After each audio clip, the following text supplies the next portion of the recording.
5 writers, 5 books, 5 suicides. Sylvia Plath put her head in an oven. Virginia Woolf filled her pockets with stones and jumped into a river. Ernest Hemingway committed suicide with a gun. But the most terrifying part is that they all warned about this in their books. In this video, I'm going to show you 5 books. The people who wrote these books killed themselves. But they didn't just die of depression. They were seeing something. A truth that most of us can't see. By the end of this video, you will understand why some people stop living, and maybe you'll understand yourself better. Warning, this video is heavy, but it's the video you need. The Bell Jar. Sylvia Plath, 1963.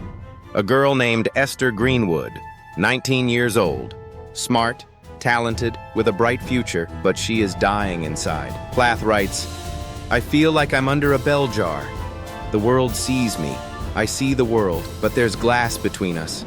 I can't breathe. This isn't depression. This is suffocation. There's air, but it's out of reach." Esther receives electroshock therapy. She takes medication. Nothing works. Because the problem isn't in the brain. The problem is the world. February 1963. Sylvia Plath is 30 years old. She had just finished her book. She had succeeded. She had 2 children. One morning she got up early. She left milk and bread in her children's room. She sealed the door tightly so the gas wouldn't get in. Then she went to the kitchen.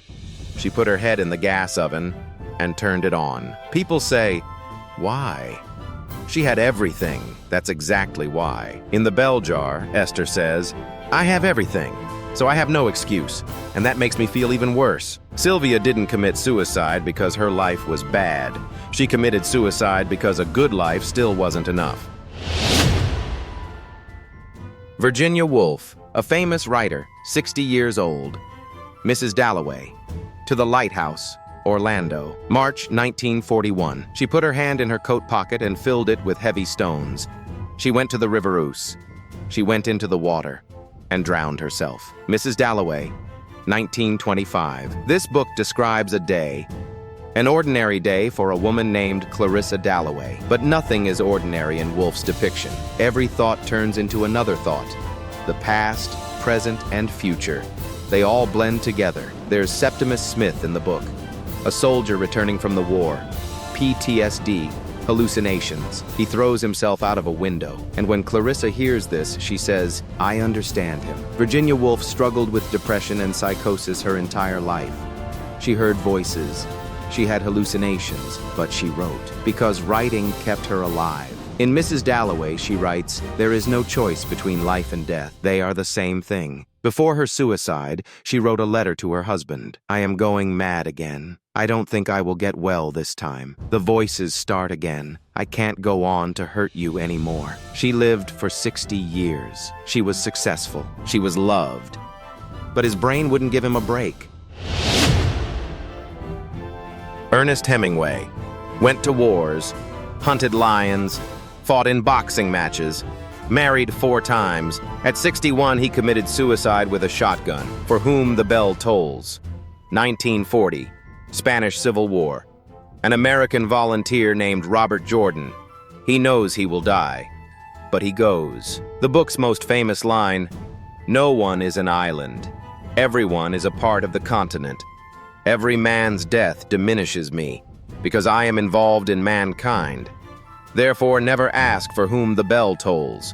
It tolls for thee. Hemingway wrote about death his entire life. Hemingway survived 2 plane crashes. He suffered a skull fracture. He saw 4 wars. He saw hundreds of men die. Then he started drinking a liter of whiskey a day. His liver was destroyed. He received electroshock therapy 20 times. He lost his memory. He couldn't write anymore. And a Hemingway who couldn't write wasn't Hemingway. July 1961. He got up early one morning. He took his shotgun. He put it in his mouth. He pulled the trigger. His family said it was an accident, but everyone knew, because Hemingway never did anything by accident. Albert Camus, he didn't commit suicide, but he died in a car accident at the age of 46. He had a train ticket in his pocket. He was supposed to go by train. At the last minute, he got in the car. Coincidence? Or The Stranger? 1942. A man named Meursault doesn't cry at his mother's funeral. Then he accidentally kills a man. "The sun blinded my eyes," he says. The court tries him for not crying at his mother's funeral. Meursault says, "I am innocent, but it doesn't matter. We are all going to die anyway." Camus's most famous work is The Myth of Sisyphus. Sisyphus pushes the rock to the top of the mountain. The rock falls again, endlessly. Camus writes, "Life is absurd. It is meaningless, but you shouldn't commit suicide, because to commit suicide is to accept the absurd." Camus wrote against suicide, but he died at the age of 46 in a car accident. Some say it was an accident. Some say it's suicide. Some say it's absurd. Yukio Mishima, Japanese writer, a 3-time Nobel Prize nominee, November 1970, at the age of 45. He committed seppuku, a traditional Japanese suicide. He cut open his abdomen, pulled out his entrails, and then had his head cut off. Mishima was perfect. Writer, actor, bodybuilder, philosopher. But he said, "The modern world has become soulless. Heroism is dead. Beauty is dead." He committed seppuku, a traditional Japanese suicide. He cut open his stomach, pulled out his entrails, and then had his head cut off. He wrote in his books, "It is better to die beautifully than to live ugly." Before his suicide, he gave a speech to soldiers. "We are samurai," he wrote in his books. "It is better to die beautifully than to live ugly." Before his suicide, he gave a speech to soldiers. "We are samurai. We are honor. But you have forgotten." Then he went inside. He committed seppuku. This wasn't suicide, it was theater.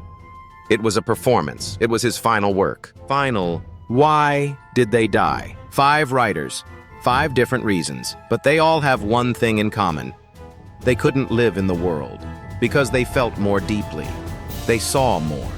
They thought more heavily. Sylvia Plath said, "I'm under a glass bell." Virginia Woolf said, "The voices won't stop." Ernest Hemingway said, "I can't write anymore." Albert Camus said, "Life is absurd." Yukio Mishima said, "Beauty has died." They were all right, in their own worlds. But I have the right to tell you this. These 5 people died, but their books live on. The bell jar is still read. Mrs. Dalloway is still taught. For whom the bell tolls is still loved. They are dead, but they are not dead.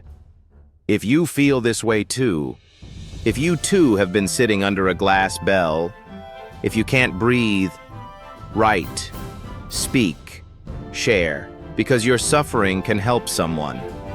Your story can give someone life. If you've watched this video this far, chances are you've seen yourself in these books. I'm not alone. Write in the comments. Which book resonated with you the most? How do you cope? Like this video so it can reach more people. Subscribe so we can continue with lessons from classic literature. And remember, you are not alone. You are never alone.